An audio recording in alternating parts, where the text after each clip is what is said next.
अस्सलाम वालेकुम स्टूडेंट्स। आगे हमने सेक्शन नंबर 5.2 को पढ़ना है। तो शुरू करते हैं। 5.2 में हम टेक्स्ट फॉर्मेटिंग के बारे में पढ़ेंगे। टेक्स्ट को फॉर्मेट किस तरह से किया जाता है, यानी हम जो कुछ लिखते हैं ऑन द वेब पेज वो किस तरह से हम उसको अपने रिक्वायर्ड फॉर्मेट में लेके आ सकते हैं। यानी हमने कहीं हेडिंग लिखनी है, कहीं पे हमने तस्वीर लगानी है, कहीं अंडरलाइन करना है, कहीं से टेक्स्ट को बोल्ड करना है, कहीं हमने स्पेस देनी है, कोई पैराग्राफ लिखना है। तो वो जो डिज़ाइनिंग होती है सारी, वो किस तरह से करते हैं उसके बारे में लिखा हुआ है जनाब इस सेक्शन में। हम शुरू करते हैं कि पैराग्राफ का टैग कैसे यूज़ करते हैं, और पैराग्राफ के अंदर अगर हमने लाइन छोड़ के अगली लाइन पे जाना हो, हम चाहते हो कि अच्छा भाई इससे आगे वाला टेक्स्ट जो है ना वो अगली लाइन पे शो हो, उससे पहले ना मैं आपको एक और चीज़ बताना चाहूँगा कि अगर आपके पास लैपटॉप नहीं है या कंप्यूटर नहीं है तो आप मोबाइल फ़ोन पे बैठ के भी ये काम कर सकते हैं। HTML का जो काम है इस चैप्टर में, इसकी प्रैक्टिस आप लोग अपने मोबाइल पे भी कर सकते हैं। वो कैसे करेंगे जनाब? उसके लिए आपने सिंपली क्या करना है, आपने गूगल क्रोम खोल लें। गूगल क्रोम होगा आपके मोबाइल फ़ोन्स में भी। गूगल क्रोम नहीं है तो कोई और ब्राउज़र ज़रूर होगा, ओपरा होगा, फायरफॉक्स होगा, जो भी आपने किया हुआ है।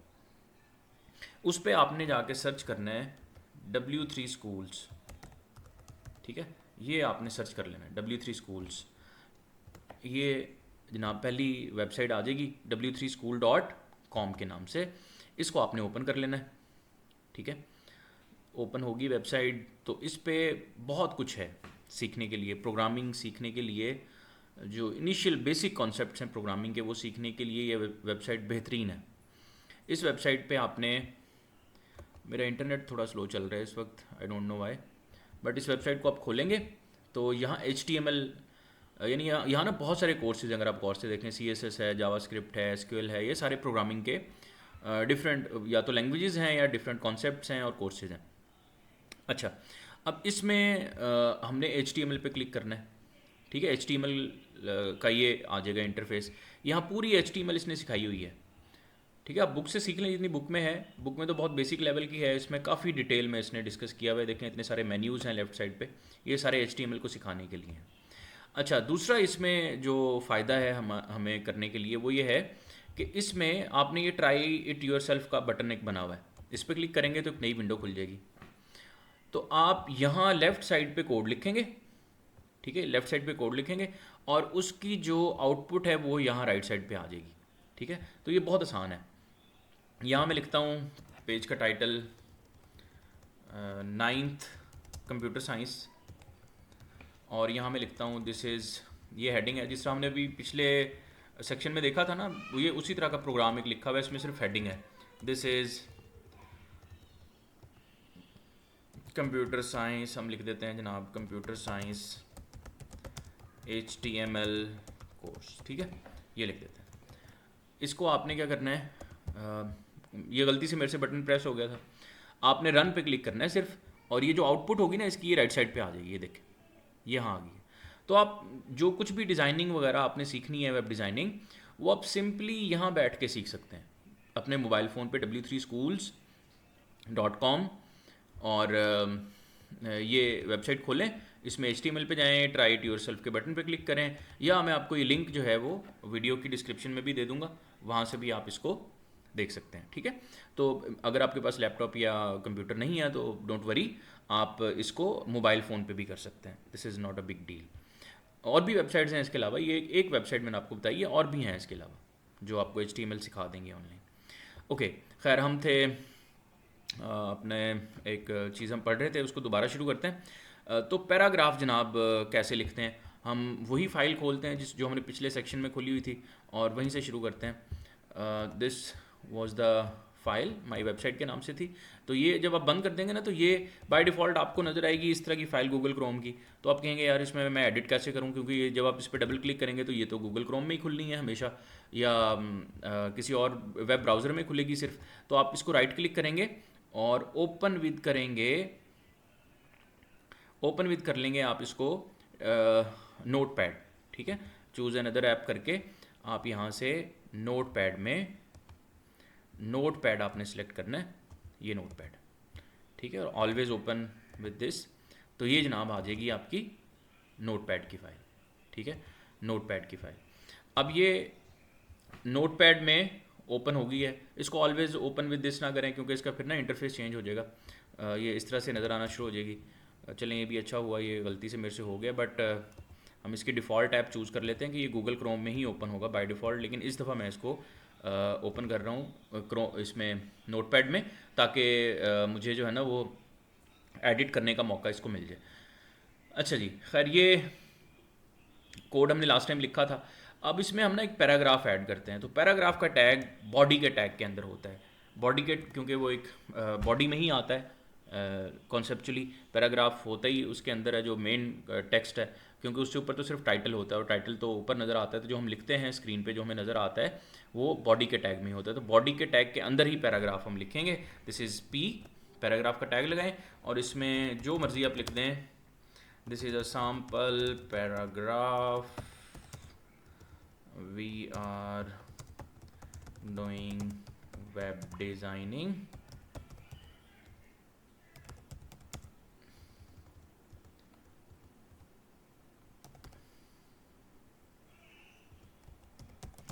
using HTML, ठीक है। ये यहाँ पे टैग ख़त्म हुआ। टैग जब ख़त्म होता है तो हम उसको ख़त्म भी करते हैं। पेड टैग है, पेड का मतलब कि इसका एंड और स्टार्ट दोनों होंगे। इसको मैंने कंट्रोल एस प्रेस किया है, ये करने के बाद तो ये मेरी फ़ाइल सेव होगी। अब देखें, इसको मैं रिफ़्रेश करता हूँ क्योंकि ऑलरेडी ओपन थी ये, तो ये पैराग्राफ जनाब यहाँ आ गया। तो हेडिंग के ऊपर था ना, तो हेडिंग के ऊपर ही आया। और पैराग्राफ की का जो साइज़ है, लिखने का स्टाइल है, वो नॉर्मल होता है, बिल्कुल बिल्कुल नॉर्मल, यानी वो ना मोटा होगा ना छोटा होगा, बिल्कुल जो साइज़ डिफ़ॉल्ट सेट है उस तरह से वो हमें नज़र आएगा लिखा हुआ। अच्छा, अब इसमें कोई चेंज करनी है तो हम उसी टेक्स्ट फाइल में चेंज कर करके देख सकते हैं। मैं चाहता हूँ कि ये वाली जो मेरा एक जुमला तो इस लाइन पे आ जाए, अगला जुमला जो है ना मेरा वो अगली लाइन पे आए, ठीक है। तो अगर मैं पैराग्राफ के टैग में इसको अगली लाइन पे लिख भी दूँ ना, ठीक है, तो ये करने से ये अगली लाइन पे नहीं जाएगा,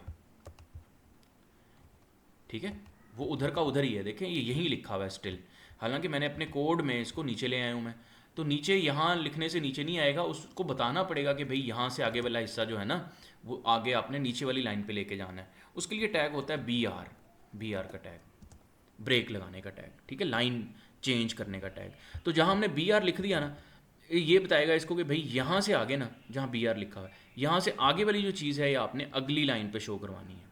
यानी we are doing web designing using HTML, ये वाला जो जुमला है ये अगली लाइन पे आएगा और इससे पीछे वाला ऊपर वाली लाइन पे आएगा। अब इसको कंट्रोल एस करें, देखिए यहाँ स्टैटिक लगा हुआ है, ये ऊपर ये शो कर रहा है कि भाई आपकी फ़ाइल सेव नहीं हुई। जैसे ही मैं कंट्रोल एस करता हूँ ना, वो वहाँ से गायब हो जाएगा ऊपर से, इसका मतलब कि ये फ़ाइल अब सेव हो चुकी है। अब हम अगर इसको रिफ़्रेश करें दोबारा से तो देखें, we are doing web designing using HTML, ये अगली लाइन पे आ गया। और ये कैसे आया? वो बी आर के टैग से। और एक और चीज़ आपने नोटिस की होगी कि बी आर के टैग को हमने सिर्फ शुरू किया है, ख़त्म नहीं किया, यानी एक ही दफ़ा लिखा। देखें, बी आर लिखा हुआ है, स्लैश बी आर कहीं नहीं लिखा आगे। तो बी आर का टैग पेयर टैग नहीं है, पेयर्ड नहीं है, सिंगुलर टैग है, सिंगुलर, ठीक है ना, यानी सिंगुलर टैग है, अकेला ही इस्तेमाल होता है, सिंगल है। Okay, that is it. इसी तरह से अगली बात यह है कि अगर हमने कोई स्पेस डालनी है बीच में, दो लफ्ज़ों के बीच में, जैसे ये लिखा हुआ है ना डूइंग के बाद वेब डिज़ाइनिंग, तो एक स्पेस है इसमें, यानी हर वर्ड के बीच में एक स्पेस होती है इंग्लिश में, तो एक स्पेस हम रखते हैं लाजमी, हर वर्ड के बीच में एक एक स्पेस हमें शो हो रही है, ठीक है। ये देखें, we are doing web designing, हर वर्ड के बीच में एक स्पेस हमने डाली हुई है। लेकिन अगर मैं यहाँ पे 2 3 4 5 6 7 8 9 10, ये 10 स्पेसेस मैंने डाल दिए। मैं चाह रहा हूँ कि वी आर डूइंग के बाद 10 स्पेसेस आएँ और फिर वेब डिज़ाइनिंग यूजिंग HTML लिखा हुआ आए, तो देखते हैं क्या होता है। कुछ नहीं हुआ। देखिए, मैंने रिफ़्रेश किया, रिफ़्रेश हो रहा है ये, बट वेब के बाद डिज़ाइनिंग में एक ही स्पेस है स्टिल, 10 स्पेसेस नहीं आई हैं। हालांकि कोड में मैंने 10 डाली हुई हैं, लेकिन यहाँ पे कितनी आ रही हैं? एक ही शो हो रही है। तो बाकी स्पेसेस क्यों नहीं आ रही भाई? इसमें बाकी स्पेसेस कैसे आएंगी? बाकी स्पेसेस को लाने का तरीका क्या होगा वो देखते हैं।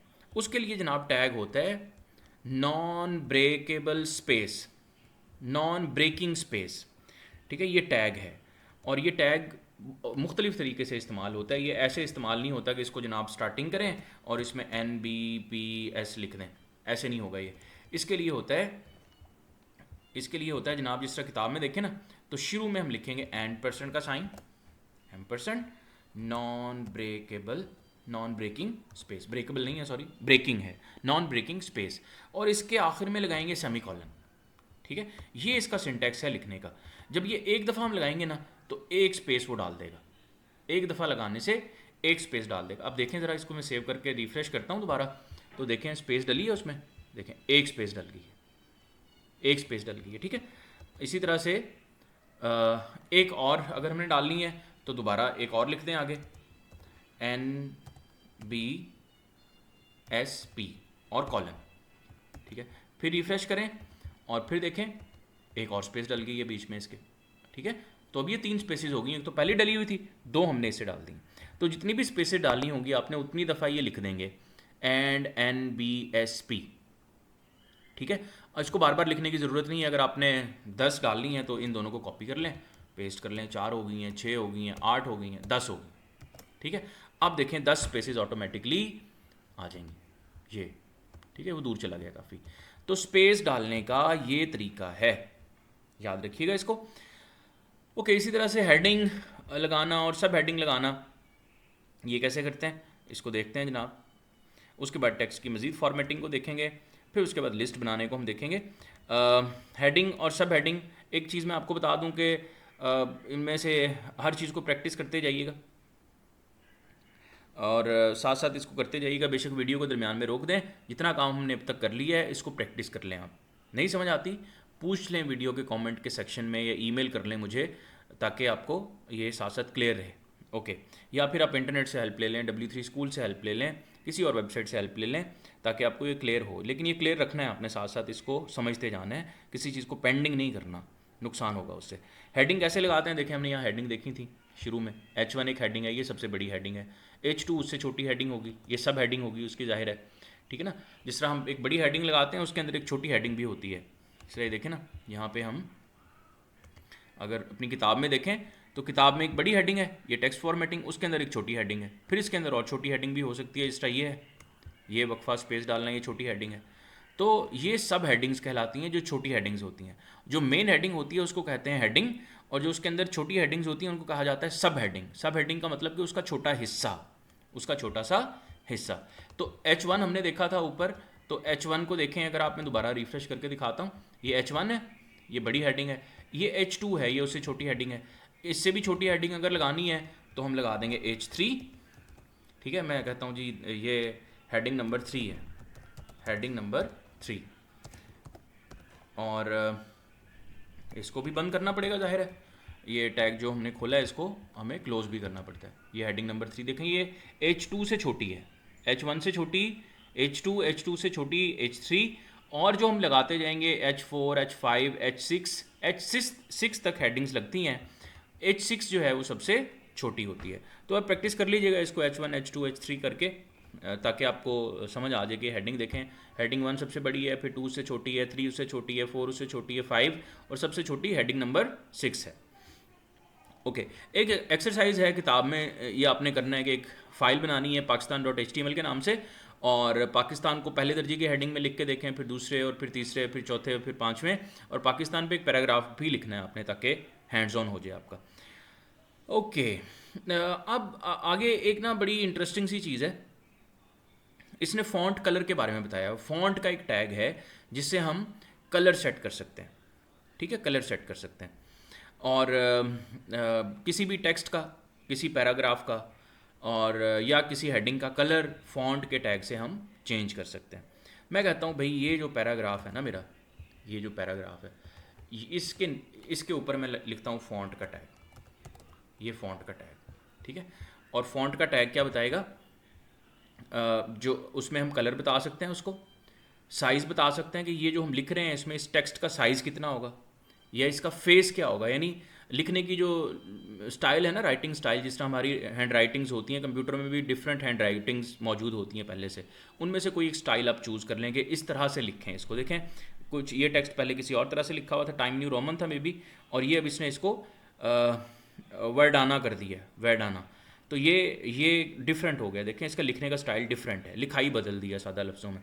तो हम एक सादा सा करके देखते हैं कि हम जो ये पैराग्राफ है ना इसके कलर को ज़रा चेंज कर लेते हैं। इसका कलर हम कर देते हैं, colour is equal to green, green colour में इसको कर देते हैं। और ये जनाब फ़ॉन्ट यहाँ से टैग शुरू हुआ और सिर्फ पैराग्राफ के ऊपर अप्लाई करना है, जिसके ऊपर अप्लाई करना है उसके बाद इसको बंद कर दें कि कहाँ तक अप्लाई करना है। हम चाह रहे हैं कि पैराग्राफ तक सिर्फ अप्लाई हो, तो फ़ॉन्ट को यहाँ बंद कर दें। अगर इसको हम बंद करते हैं ना फ़ॉन्ट को हेडिंग H3 के नीचे, तो H1 H2 H3 पे भी रेड ग्रीन कलर ही हो जाता। अब देखें इसको मैं रिफ़्रेश करता हूँ तो जो पैराग्राफ है उसका कलर ग्रीन हो जाना चाहिए, ये ग्रीन हो गया अगर आपको शो हो रहा है। बल्कि हम इसको थोड़ा सा रेड कलर में करते हैं ताकि वाज़े तौर पे नज़र आए कि वाकई चेंज हुआ है कि नहीं। ठीक है, अब रिफ़्रेश करते हैं, दिस इज़ रेड नाउ। तो इतना आसान है कलर चेंज करना। जिस चीज़ का कलर हमने चेंज किया, देखें पैराग्राफ का चेंज किया ना, तो सिर्फ पैराग्राफ का ही चेंज हुआ है, बाकी जगहों पे नहीं चेंज हुआ, बाकी वैसे ही हैं black he, by default black होते हैं। अब मैं कहता हूँ हेडिंग जो है ना, ये हेडिंग H1, इसका कलर भी मैं चेंज करता हूँ, तो दोबारा से फ़ॉन्ट का टैग इस्तेमाल करें। मैं कहता हूँ इसका कलर जो है ना वो आप कर दें, लेट से ब्लू कर देते हैं, ब्लू कर दें इसका कलर। ठीक है, हेडिंग 1 का कलर जो है वो ब्लू कर दें। तो फ़ॉन्ट का टैग हमने शुरू किया था उसको बंद भी करना पड़ेगा। ठीक है, और इसके बाद रिफ़्रेश करें तो हेडिंग का कलर ब्लू हो जाना चाहिए, दिस इज़ ब्लू। ठीक है, इस हेडिंग का कलर ब्लू हो गया। तो इतना आसान है किसी भी चीज़ का कलर अगर आपने चेंज करना है। इसी तरह से साइज़ चेंज करना है तो कलर की बजाय साइज़ लिख दें। मैं कहता हूँ पैराग्राफ जो ये है ना, इसका कलर रेड कर दें और इसके आगे स्पेस दे के मल्टीपल भी हम बता सकते हैं, साइज़ रेड कर दें और इसका जो कलर रेड कर दें और साइज़ जो है ना इसका वो 8 कर दें। देखते हैं क्या चेंज आती है। पहले ये है, रिफ़्रेश करने के बाद देखें क्या फ़र्क पड़ा, 8 कर दिया साइज़, देखें कितना बढ़ गया। ठीक है, यानी पहले से चेंज हो गया। तो इस तरह से हम साइज़ को चेंज कर सकते हैं। इसी तरह से हम इसके जो राइटिंग स्टाइल है वो भी चेंज कर सकते हैं। अब राइटिंग स्टाइल ज़बानी याद करने की ज़रूरत नहीं है, आपको लिस्ट मिल जाएगी किताब से या इंटरनेट से, उस किताब में से या इंटरनेट में से देख के आप कोई एक साइज़ उसका चूज़ कर सकते हैं। ओके, ये था सेक्शन नंबर 5.2। अगले सेक्शन में हम 5.3 में देखेंगे लिस्ट बनाने का तरीका। बहुत मज़े का है ये भी इस सेक्शन की तरह। तो let's see you in let's meet again in next section. तब तक अल्लाह हाफिज़। चैनल को सब्सक्राइब कर दीजिएगा, अपने दोस्तों के साथ ज़रूर शेयर करें ताकि फ़ायदा हो। Thank you very much. Allah.